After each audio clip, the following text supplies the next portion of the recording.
Hello friends, in this video मैं explain करूंगा access specified type in C sharp. जो आपकी टाइप होती है वो आपकी क्लास हो सकती है, इंटरफेस हो सकती है, एक्सेट्रा। पिछले वीडियो में मैंने बताया था जो आपके टाइप मेंबर होते हैं वो आपके 6 टाइप के होते हैं। प्राइवेट होते हैं, प्रोटेक्टेड होते हैं, पब्लिक होते हैं, प्रोटेक्टेड इंटरनल होते हैं, प्राइवेट, प्रोटेक्टेड, एक्सेट्रा। बट जो आपकी टाइप होती है वो 2 टाइप के हम उसके अंदर असेस स्पेसिफाई यूज कर सकते हैं। एक होता है आपका इंटरनल, दूसरा होता है आपका पब्लिक। अब ये मेरी क्लास क्या है? प्रोग्राम क्लास है।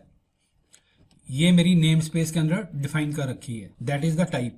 तो यहाँ पे मैं सिर्फ इंटरनल और पब्लिक यूज कर सकता हूं। अगर मैं यहाँ पे इसको प्राइवेट कर दूंगा तो यहाँ पे मेरे को वो एरर शो करेगा। Element defined in namespace cannot be explicitly declared as private, protected, protected internal और प्राइवेट प्रोटेक्टेड। अब मैं इसको कंट्रोल जेड कर देता हूँ और यहाँ पे मैं एक अनदर क्लास को प्राइवेट कर देता हूँ या प्रोटेक्टेड कर देता हूँ, तो यहाँ पे भी मेरे को वो एरर दे रहा है सेम। नाउ मैं अब इस क्लास को पब्लिक बना देता हूँ, कंट्रोल जेड करता हूँ तो ये मेरी क्लास बन गई पब्लिक। अब हम चलते हैं बेस क्लास के अंदर। ये मेरी क्या है? Assembly demo dot DLL। This is the class library. और जो ये मेरा वेरिएबल है इसको मैं कर देता हूँ पब्लिक और क्लास का नाम रख देता हूँ मैं इंटरनल। जैसे मैंने इसका क्लास का नेम इंटरनल रखा तो यहाँ पे ये पब्लिक है, तो that is not drive by this class, तो मैं इसको भी कर देता हूँ इंटरनल।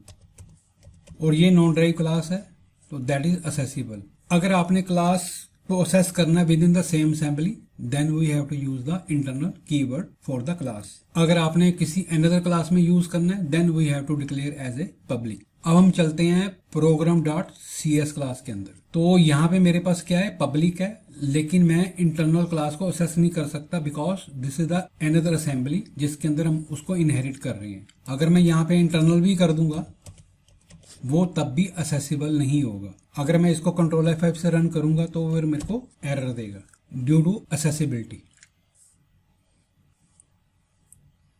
तो यहाँ पे मैं नो पे क्लिक करता हूं तो उसने मेरे को base class is inaccessible due to its protection level, ये सारी मेरे को उसने एरर दे दी यहाँ पे।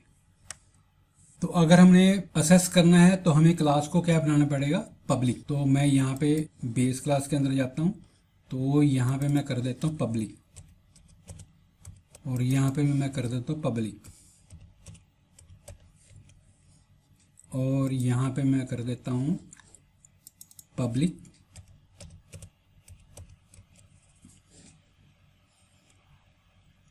अब मैं अगर इसको कंट्रोल F5 से रन करूंगा तो मेरे को क्या वैल्यू देगा? 100, 200, 300, 400 एंड 500।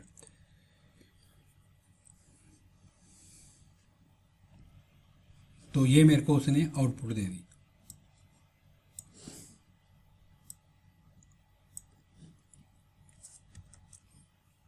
अगर आप क्लास को असेस करना चाहते हैं एज एन इंटरनल तो वो क्लास आपकी with in the assembly accessible होगी, नॉट आउटसाइड द असेंबली। अगर हम पब्लिक कर देंगे तो वो आपकी class with in the same assembly and outside assembly वो आपकी असेसिबल होगी। This is the example for understanding the internal and public assess specify with type. Type आपकी कुछ भी हो सकती है, क्लास भी हो सकती है, इंटरफेस भी हो सकती है, एक्सेट्रा। अगर हम किसी टाइप को डिफाइन नहीं करेंगे तो बाय डिफॉल्ट वो क्या लेगा? आपका इंटरनल लेगा। अगर मैं यहाँ पे इसको डिलीट भी कर देता हूँ तो जो बाय डिफॉल्ट इसकी वैल्यू होगी वो क्या होगी? इंटरनल होगी। और जो आपके क्लास के मेंबर वेरिएबल होंगे उनकी डिफॉल्ट वैल्यू क्या होगी? वो आपकी होगी private. In the next video, I will explain what is the encapsulation। जो आपका OOPS का सबसे इम्पोर्टेंट पार्ट है उसको मत मिस करना। These are the basic जो मैंने पिछले वीडियो में सारा डिस्कस किया है और सारी कहानी इसी पे डिपेंड करती है। तो नेक्स्ट वीडियो में हम मिलते हैं एनकैप्सुलेशन इन C#।